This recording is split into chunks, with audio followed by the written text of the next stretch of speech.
For the next session, we have, in my mind, some of the biggest thinkers in AI and the economy.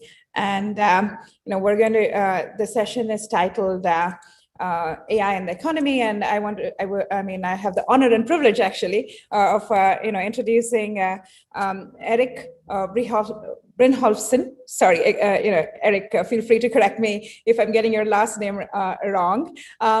Erik is the Jerry Yang and Akiko Yamazaki Professor and a Senior Fellow at Stanford University, where he directs the Digital Economy Lab at the Stanford Institute for Human-Centered AI. I've had the pleasure to interact with Erik multiple times. He is a huge, he's a really big thinker, has some very, very interesting insights around AI and how AI is going to shape and even kind of transform our economy and actually transform our lives. Previously, he was faculty at MIT's Sloan School of Management. He is one of the most widely cited scholars studying the economics of information systems. He wrote an influential review called the IT Productivity Paradox, which I'm hoping he will touch upon today.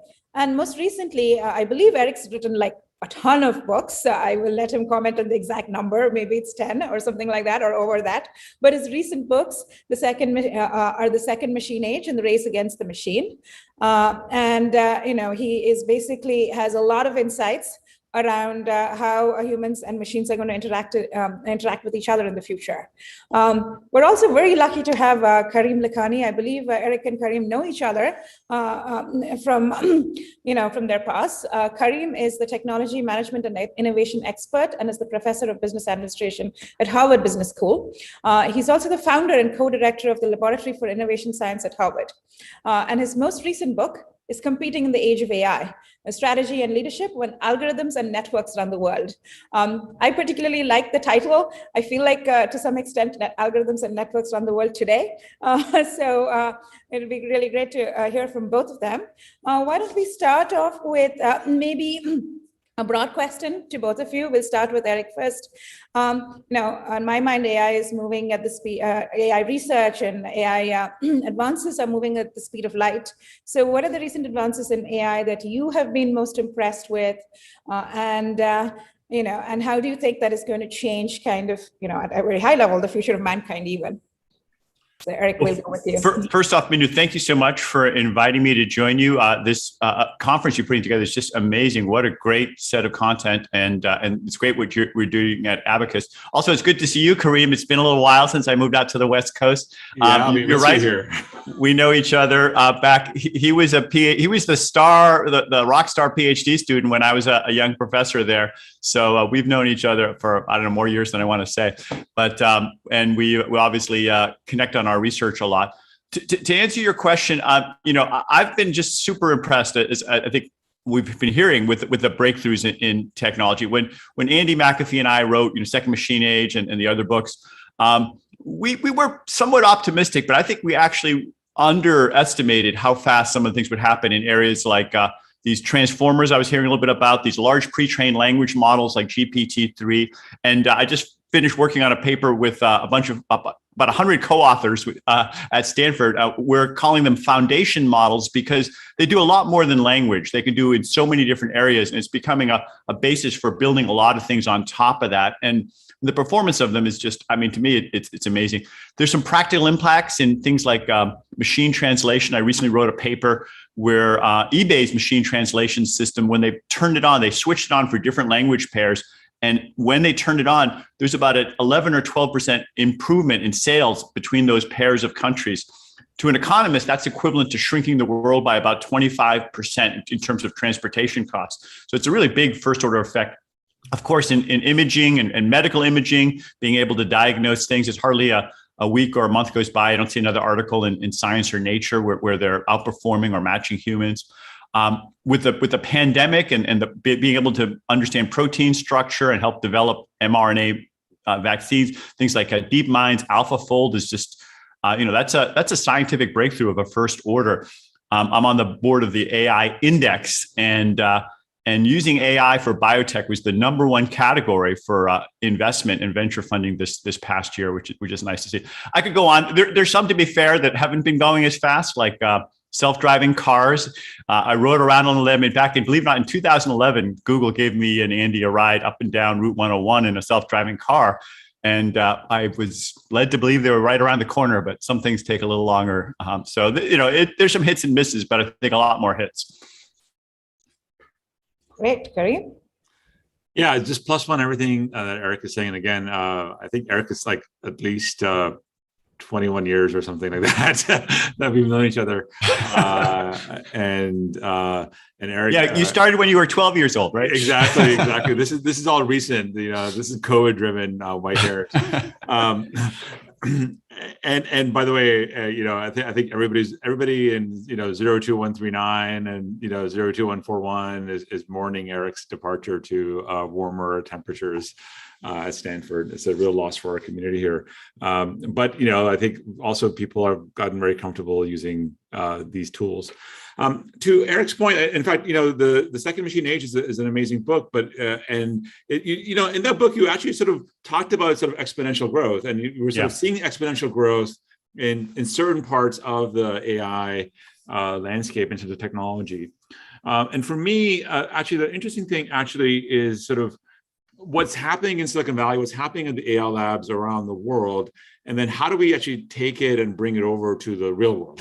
Because there is sort of a big dichotomy when you go to some industrial giant, they're managing everything by spreadsheets or faxes still, right? And that's true. Like large parts of the economy globally are running on spreadsheets. Like what was said in the earlier session, like spreadsheets aren't going to go away. Well, it looks like there's a lot of spreadsheets that are running large industrial complexes, large hospitals, and so on and so forth.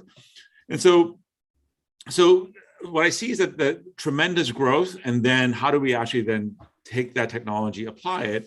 I'll give you a very simple example from my own research. So I have this two-part life. I run a whole bunch of crowdsourcing competitions for AI algorithms. And then I also sort of study sort of the business and management of AI in companies and so forth. And, in one of our experiments that we did with the Harvard Medical School, we were able to be better than radiation oncologists in segmenting lung cancer tumors. We spent 80 grand in contest money, and maybe it took us 10 weeks. We ran this on a top coder. Yeah. And I got a publication in JAMA Oncology, right? Which is kind of crazy that, last time I took biology was in 10th grade. But the thing that was so interesting was that the winner of that algorithm, the solution, the creator of the solution, the winner of the contest, basically took stuff from autonomous driving software. So basically looking at open source autonomous driving software where image recognition is a huge problem, and basically applied it, right? Did transfer learning, pre-trained models there, and applied it to lung cancer.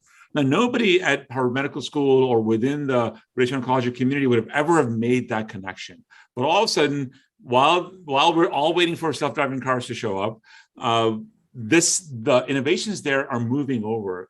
And I really think that there is lots of opportunities to take what we've already advanced in and think about ways to bring it into the rest of the economy to make a big difference. And so and then we can talk later about like, how do you think about implementation and so on and so forth. But certainly, 80 grand, 10 weeks, JAMA Oncology paper with results as good as a Harvard training, and it was a very basic data set as well that we used. That we could get there tells us that something very interesting is going on. Yeah, for sure. We at Abacus are kind of like living and breathing this a lot. And what I see, and I would love for you guys both to comment on this, is that there's a subsection of the world, whether it's big tech or what I call AI first companies, who are kind of running away with it. Part of this is what you're seeing in terms of like actual innovation and things like GPT-3 and whatnot. But I also think there's a lot of innovation which is coming down the line from companies like OpenAI and Google. So I guess my question is, what are they doing right? And how, to the point that Karim made, how is everyone else going to even catch up? In smart and sensible ways. And what are some of the, almost dystopian potentially effects on the economy, if any? Well, that's a great question. It's one I'm worrying about more and more, Bindu, because these models I was talking about, like the so-called foundation models, they've got sometimes hundreds of billions of parameters, even trillions of parameters. And it's very difficult, if not impossible, for a smaller company to develop that kind of technology. And they require huge amounts of data, not to mention computational resources. The other thing is that there's, as Karim was underscoring, and this is a thing I've been working a lot on as well, is a lot of organizational reinvention that needs to happen. And all those things, either the smaller companies or the older traditional companies haven't been able to do as effectively. So we are having a much more concentration of wealth and power. I'm not sure it has to be that way, but there's some powerful forces in that direction. It could, it's not necessarily great for an economy to have the wealth highly concentrated. We have more millionaires and billionaires than ever in history, but the median income hasn't actually been doing all that well, the 50th percentile. And when you look at the political system, having power and decision-making more concentrated is probably not a good thing either. I mean, even if it might be more productive in some ways, sometimes you can get efficiencies out of the system by doing that. It has some real risks in terms of concentration of power leading to more corruption. So it's something that I'm very worried about. And I think one of the things that political scientists and economists need to think harder about is how these amazing technologies from AI, some of which I just rattled off a little while ago, could have negative, or even, as you said, dystopian consequences if we don't pay attention. There was once upon a time when AI folks could work on their own and no one had to worry about what they were doing. But now they have such a big impact on business operations and on the society as a whole that we can't just silo them off and say, well, do whatever you want. I was talking to a senior AI researcher at another university, and she was telling me, hey, it's not our problem what happens with it. We're just focusing on the tech. And I just don't think that attitude works anymore, given the huge impacts that these technologies are now having.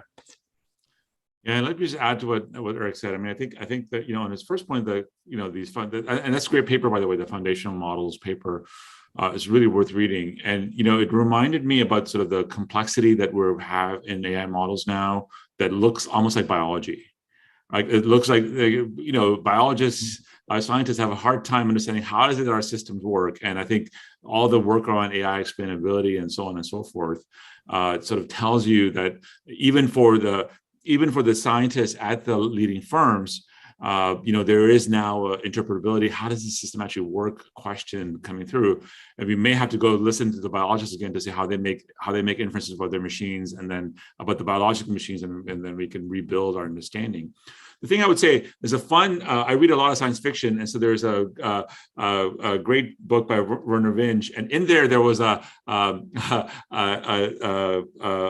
category of a programmer called an archaeologist programmer. So this programmer basically tries to understand deep layers of systems building and how systems are actually constructed. And I imagine that an archaeologist programmer is going to be something that emerges in the next decade as in the top firms, these systems become very complex and so forth.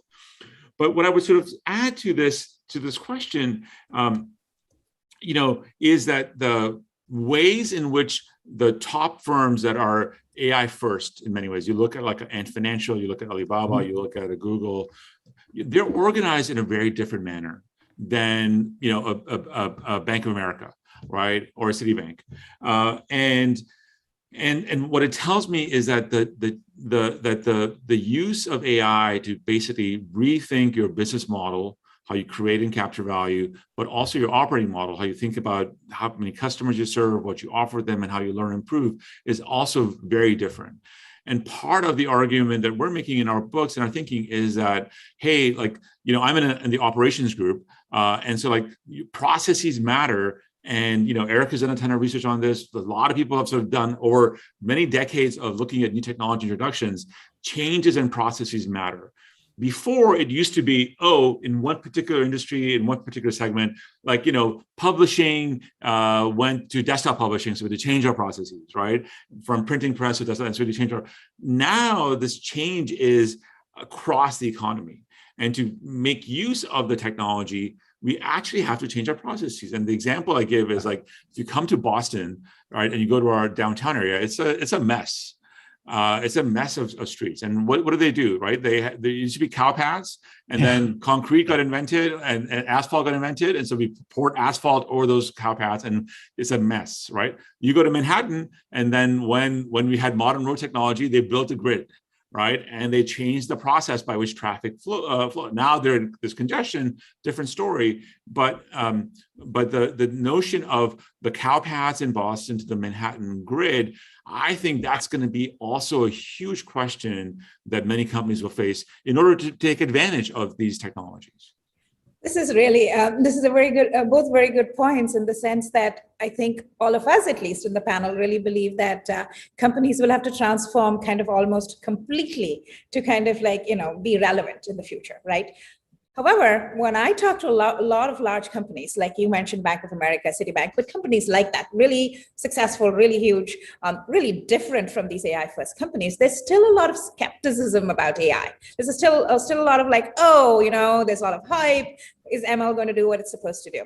So I know both of you have written a lot about the exponential effects of AI. Maybe to our audience, maybe each of you can give me a couple of examples, and Karim, you can go first because I think this is referred to in your book, of where there have been some exponential effects, especially like made that company what it is, an Airbnb or what have you. Yeah, I think again, even though they're getting some very lots of heat from the Chinese regulators, I think Ant Financial for me stands out as something that is kind of ridiculous that it actually works, and it works so well. So, some facts: 1.2 billion users, okay, hundreds of millions of transactions per day, only 15,000 employees, right? I mean, so, and Eric can think about this, like the ways in which you would run your process for your organization to serve that many users at that scale, right, with 15,000 employees, says that they must have been thinking about automation, right, throughout their system, right,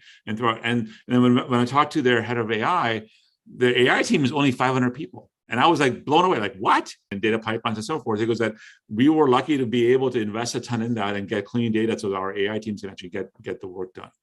Now the thing, and one of my favorite numbers from them is like 310. It takes you 3 minutes to apply for a bank account or for a loan, 1 minute for approval, and 0 human intervention, right? And in this pandemic, I've had many times where my friendly neighborhood banks, would force me to come to the bank itself instead of do a Zoom call to do a transaction, right? Because somehow they need some verification. And so, I think Ant is a great example. I think Netflix also, if you sort of think about the scale of their data and their ability to both deliver your own personalized Netflix experience versus mine versus Eric's, is also a great example of their ability to sort of think about that and use both graph data and their viewing data to actually come back with recommendations that seem that most companies would not be able to figure out and do. Great examples. Eric, any examples? Yeah, well, actually, those are some terrific examples. I want to say that this is a phenomenon that's fundamentally changing the economy. We're getting to have more and more of a winner-take-all economy. We have half a dozen companies now that are worth over $1 trillion in market cap. The share held by the top 5 companies is bigger than it has been in 100 years.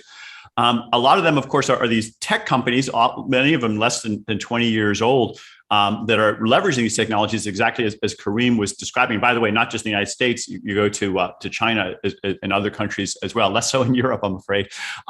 But you also even see it in non-tech companies. And Andy McAfee and I wrote about this a little bit as well, where companies are learning to digitize their business processes. And it's leading to economies of scale, what economists call it, on 3 dimensions. One is on the production side, where you have a high fixed cost and a low or zero marginal cost. And if you think about that, that automatically gives a benefit to whoever's bigger, because they can just scale and they don't have to pay on the margin. And so you can amortize your fixed costs over more. And software, data, all these things have very high fixed costs, low marginal costs. So that drives you towards that. The other phenomenon is what economists sometimes call demand side economies of scale, or we could call network effects, where the more users you have, the more value you create. Obviously, whether it's Facebook or Uber or Airbnb or many other companies, even to a subtler extent, Google and other companies, you get these network effects that also leads in the same direction. And then the third one that's most subtly that Andrew Ng and I are writing about right now is the data ones. We were talking about this a minute ago. These very large models, they benefit from more data, and whoever's got the most data and can train the most parameters, it doesn't taper off the way it used to. It just keeps getting better and better. All three of these point in the same direction towards more of a concentration, more of a winner take all phenomena. And it raises, goes to the question you raised earlier, Bindu, about, should we be worried about this increasing concentration and how do we leverage it? It's not so obvious that you just want to break things up, because then you destroy those efficiencies. So we're going to have to come up with some other ways probably to manage that. That's funny. I was just going to ask about antitrust, because the winner take all phenomena is basically spurring all of these discussions. When kind of thinking about, like, we talked a little bit about large companies like the Bank of Americas, right? But now thinking about the VC world and where VC investing is going, there's a ton of investing happening right now, and all of it, you get a lot more money if you say you're doing something with AI. And so the question is, and if you both have to make a prediction, what happens to these kind of, let's say, larger, big companies? Are they going to end up getting transformed and sticking around? Or are we going to see a whole new set of Googles and Amazons even, but more in the area of robotics or AV or, I don't know, medicine or what have you? And if you look back, the comparison I have is to the internet. I mean, companies like Google and Amazon were born on the internet, but Walmart survived, right? Yeah. How is AI going to, how is it going to be different now, this time around? Prediction, basically. Yeah, what I would say, it's a great question. And we get a lot of executives from large companies coming to our doors, and that's a question they ask a ton. And if you'd asked me, before the pandemic, what my forecast was going to be, I was going to say I'm pretty pessimistic about the ability of incumbents to actually pivot and change. Okay. During the pandemic, and what we've seen is that, in fact, a whole lot of large companies have sort of said, we're at an existential threat. If we don't change, if we don't figure out these things, we're going to be dead. And so they change fast. And so some examples, I mean, I think the most celebrated one is, of course, Walt Disney, right? Disney, getting 18 months, getting 100 million users versus Netflix taking a decade. Now, of course, the pandemic helped them, but in fact, it goes back all the way to Bob Iger and Steve Jobs agreeing to take Pixar into Disney, and Disney basically boat anchoring their Disney animation studios and applying digital. And there's a 10-year journey that Disney was on to be ready for the pandemic, right? To then be able to do what they're able to do now with Disney Plus and the changes that come through. You look at a company like IKEA, right? Their crazy stores were now dead. You couldn't walk in and get lost in the maze and then get the salmon and meatballs at the end. They had to do something different. And again, the leadership there, the chief digital officer there, spent a lot of time before the pandemic sort of saying, guys, we need to bring in more algorithms. We need to change our processes. We need to do all these things. And then all of a sudden, she had an excuse to go make that change. So I think even your local restaurant now with QR codes and reservations and menus. So we're seeing hints of this, and I think what's happened is that I think people have woken up. And what I tell executives is that, look, in your personal world today, right? AI is running your life, your device, and how you get music, how you get directions, how you get email, how you get all these things is done by AI. And now that Uber is back up and running and we can take a few Ubers here and there, I used to get mad when my Uber wouldn't show up in 3 minutes. I'm like, what the hell is wrong with this thing that my taxi isn't immediately materializing and making it happen? And so I tell these executives, look, in your personal lives, you are living the benefits of AI in all these companies. Why is it that your companies are so terrible in being as efficient, as fast, as personalized? Like, how can it be that it takes you a week to get back to a customer inquiry? Why is it that more things aren't self-service? And then they, look sheepishly, go, yeah, okay, I get it. And I think the pandemic, from my perspective, has pushed them. It's still the transformation journeys ahead are rough. It's going to be quite difficult. But at least I'm more optimistic than I was pre-pandemic. I would agree with that. And Bindu, your example of Walmart is great. The examples of Disney and others, and they point to the fact that it's not an either or, that each of these types of companies have different benefits. And the big companies often have some scale, customer access, supplier relationships that can be leveraged, but often the guts of them has to be reinvented with modern AI technologies. So what I'm seeing is combos that bring together, and I'm advising a PE firm that's looking at exciting young tech companies and pairing them up with bigger companies that just don't have the tools and the culture, but you put the two together and they have hopefully the best of both worlds. And you know, some of the examples we just heard about it, I think there's huge opportunities to basically reinvent the economy. And a lot of companies are doing these roll-ups where they take sort of old school companies and you know, restaurants Karim mentioned, or dry cleaners or whatever, and they say, wait a minute, can we reinvent these? My friend Jeff Wilke, who used to be CEO of Amazon's consumer business, has got a new huge operation called Rebuild America that's looking to do that for all of manufacturing, bring, you know, modernize the guts of them with AI tools. But it's not like starting a little company from scratch and building it, you know, from 10 people to 20 people. It's taking a bigger company and reinventing and transforming it. It's really hard to do that. The good news is we also have a lot of new tools to make it easier. And this is something I've been working a lot with my former PhD students, Daniel Rock and with Andy McAfee and others. We have a new company called WorkHelix, where we look at all the data about the skills that a company has from Burning Glass Technologies, LinkedIn, and a whole bunch of other inputs. And now we know what skills a company has and where they need to be, how hard it will be or easy it will be to transition some of those people to the new thing. And basically, when you think about it, you know, it's a truism that the most important asset in the economy is human capital. There's tens of trillions of dollars worth of human capital that needs to be transformed. In some cases, people have near miss skills. You know, they may already know some data science, but they need to learn Python. Or in other cases, they have some of the human skills, some of the nurses and others, but they need some other skills. And so finding those skill adjacencies and creating a roadmap to how to transform it is much more efficient than just shutting down the big company and trying to start a new company from scratch. That's the big chore, and folks at Harvard Business School are among the leaders in doing that. A lot of other folks are working on that. But that's where we take this catalyst of amazing AI technology and really start having an economic impact across the country and across the world. Well, that makes a lot of sense. I think you're right. I mean, especially, I didn't get the insight about COVID. That was very interesting. That actually, if not for COVID, it actually has transformed larger companies to moving much faster in some ways. Well, look at what we're doing right now, right? Yeah. You're right. We are not. You know, Karim and I know I've been teaching my classes online. I assume you have been, yes. Karim, and it's been an eye opener, because one of the things I discovered, you know, there's definitely some negatives, but there's also some positives that I hadn't realized. I found that the discussion is more egalitarian. Obviously, you can reach more people. And there's some benefits that we never really tapped into. And I think every company is discovering, you know, obviously some costs, but also some unexpected benefits from being more digital and more remote. Yeah, you know, I had a chance to just on that. I mean, I think, again, the scale question is so interesting. I asked actually, you know, so we have this very hallowed institution of a case method teaching, and we have this elaborate sort of classrooms that sort of pursue that.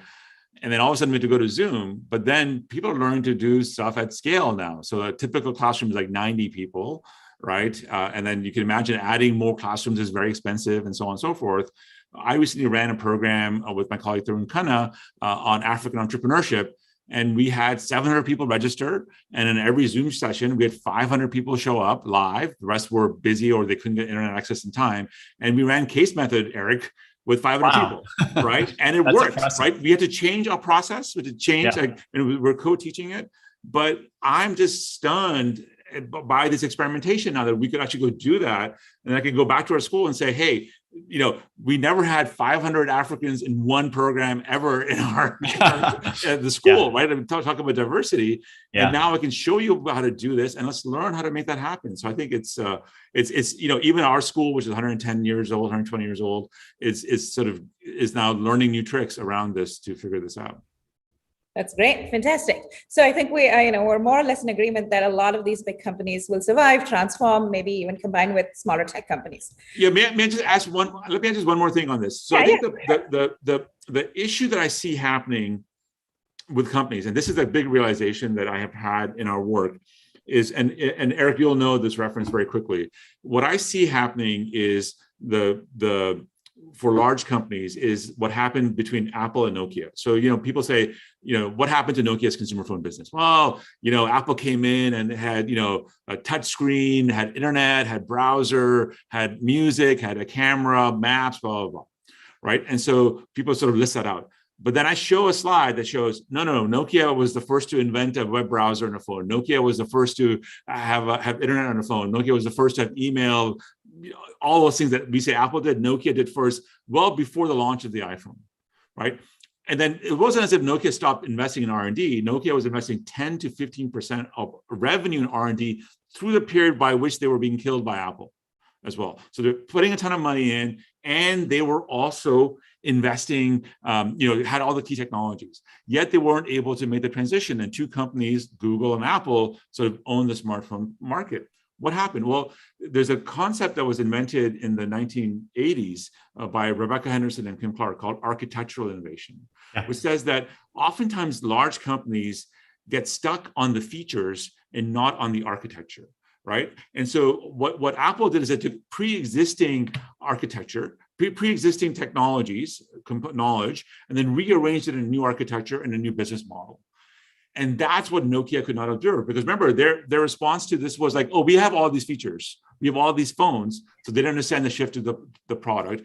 And also they said it's not a good phone, but the phone was being redefined. So this architectural innovation is in fact what we're trying to teach to a lot of businesses, to say, no, you will see all these components in this new company, but focus on the architecture and focus on that as being the disruptive thing, not so much as the whiz bang stuff that's underneath it.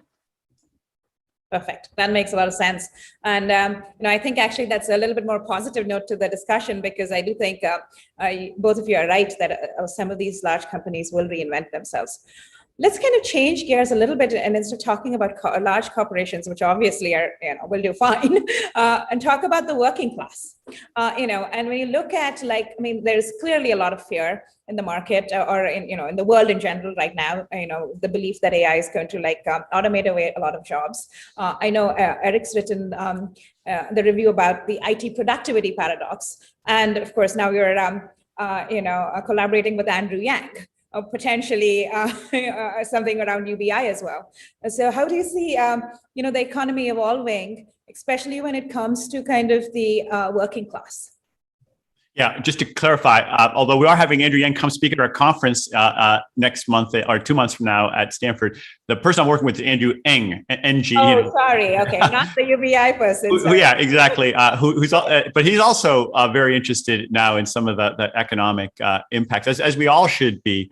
Absolutely. And this is something that's been a concern of mine since you mentioned race against the machine in earlier work, that on one hand, these technologies can boost productivity, but there's no guarantee that everyone's going to benefit. It's possible for some people to get a much bigger share of the pie, and other people actually to be worse off than they were before. For most of history, that's not what's happened, but the past about 20, 30 years, the median person, the bottom half of the income distribution, hasn't done particularly well. And you see that not just in economic statistics, but even more troubling in suicide, deaths from despair, alcoholism, drug abuse.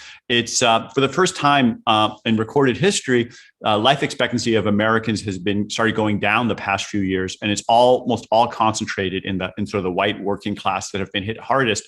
Now, there are a whole lot of reasons. I'm not a sociologist why this is going on, but a piece of it is that economically, these people have been hit really hard, partly by trade and globalization. But most economists agree with me that the tech has been a bigger factor, that the way that these technologies have been rolled out, a lot of routine types of jobs have been disproportionately automated. Wages for those people have been pushed down or hasn't grown along with the rest of the economy. And so that play out is something that has created a lot of political and other frictions that we see around us. I don't think it has to be that way, but it's something that we need to focus a lot more attention on is how do we not just grow the pie but do it with shared prosperity? How do we not just automate some of these routine jobs, but do it in a way, as in the previous session, we can complement human skills. Not always. I mean, it's, but there are places where we can look for those opportunities. And how can we, just to bring it back to your comment, other tools, whether it's UBI or the Earned Income Tax Credit, education investments that we can do to level the playing field a little bit and give people a bigger share. But this is, I think, the big challenge for the next decade is making sure these technologies benefit everyone or most people, not just a few. Yeah, and I would just add to what Erik is saying that, Erik provides a very interesting, very good sort of macro view, like the macro impacts of all this. And certainly, business leaders, startup folks need to be thinking about this, right? Yeah. But there's still also, with that, there's also the micro view as well, which is, what about bias? What about fairness? What about transparency, and so on and so forth? And for me, this is no longer something that we sort of defer to the legal department, right? It has to be, these considerations need to be built in both with our engineering teams, our machine learning teams, but also with the business teams as well. We have this famous case about Toyota, and we sort of asked our students, where's the quality department at Toyota? It doesn't exist because quality is built into all the processes. And so what we have to start thinking about, just as what happened in the computer industry around security, right? We have to build security right into our practices. These issues, these micro issues of ethics and fairness and transparency and so forth, actually now have to be part and parcel of how we build our systems. And that, we need to get our engineering talent, our software talent, our AI talent, and our business product management and so forth to be thinking about those issues as much as, is it going to be profitable or not along the way? Makes a lot of sense. I mean, I think what you both are saying is lawmakers have a really important role to play in some way, shape, or form. I mean, at one extreme, they could just leave AI alone. In some ways, they have done that with the internet. On the other extreme, they could go, all in. How do you see that evolving? I mean, generally speaking, the US hasn't been a system where there's been too many constraints on innovation, let me put it that way, which from an entrepreneur's point of view has been fantastic. But, will that stay the same? Will that change? How does that affect, the innovative part of AI, but also kind of like, how does it impact the economy in general? Well, it's already changing. I mean, we see that with the new administration, and just the pendulum is swinging culturally. When 5 or 6 years ago, when I came out to Silicon Valley, it was like the folks out here were like gods, and like, can I touch your shirt? It's amazing that you can do all these things. And now it's almost gone all the way to the other end of the spectrum, where the tech companies are seen as villains and destroying the world. And of course, neither caricature is true. The current administration, with people like Lina Khan, are pushing really hard, not just on antitrust, but cracking down on a lot of things.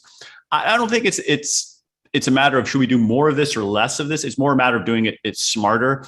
And unfortunately, I think some of these moves have been kind of dumb and have been counterproductive and probably are going to, like in the European Union, the GDPR movement. I think it had some benefits of protecting data, but also, contrary to what their expectations were, I think it mostly helped bigger companies and hurt smaller companies. So there are a lot of unintended side effects.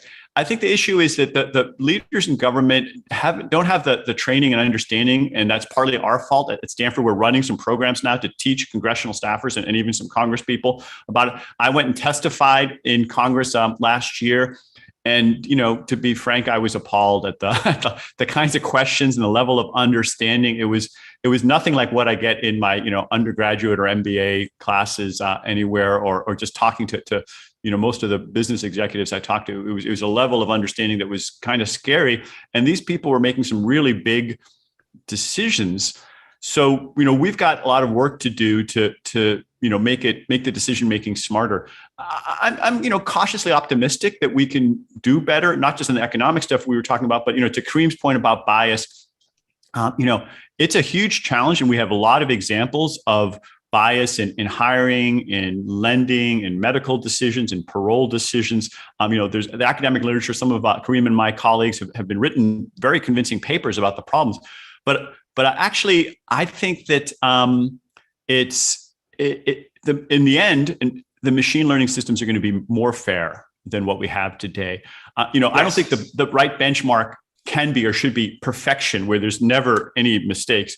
But I think if the benchmark is current human decision makers, sad to say, that's not that hard to beat that, because human decision makers, as Danny Kahneman and others have documented, are horribly biased. They make all sorts of terrible decisions, judges who are hungry before lunch versus after lunch, or all sorts of, stories like that. Whether their home football team loses, it is shown to predict how harsh the sentences are.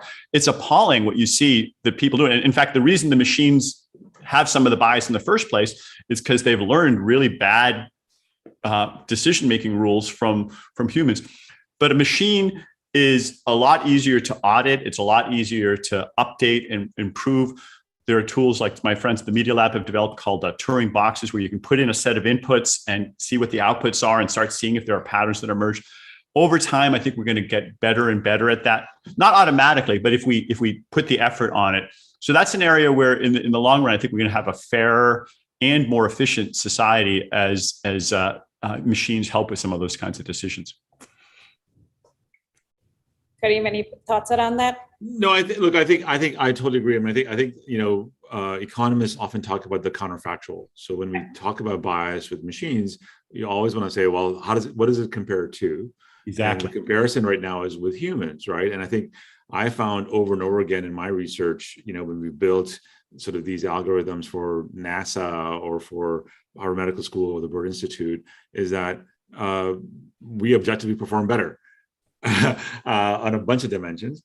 And so then the question becomes, will this be viewed, there's this debate of man versus machine. Of course, the answer is going to be man and machine. Human and machine. Human and machine. Sorry, yes, thank you, Erik. Human and machine. But I think the interesting thing is going to be sort of the adjustments that we need to make for those that don't adopt the machines, right? I mean, look, already with this vaccine business, we have people rejecting, technology that is life-saving. So you can imagine sort of a robo judge that is available. Is a judge going to say, I don't understand it, so I'm not going to take it, it's bad for me, even though objectively we know it's going to improve the lot of everybody.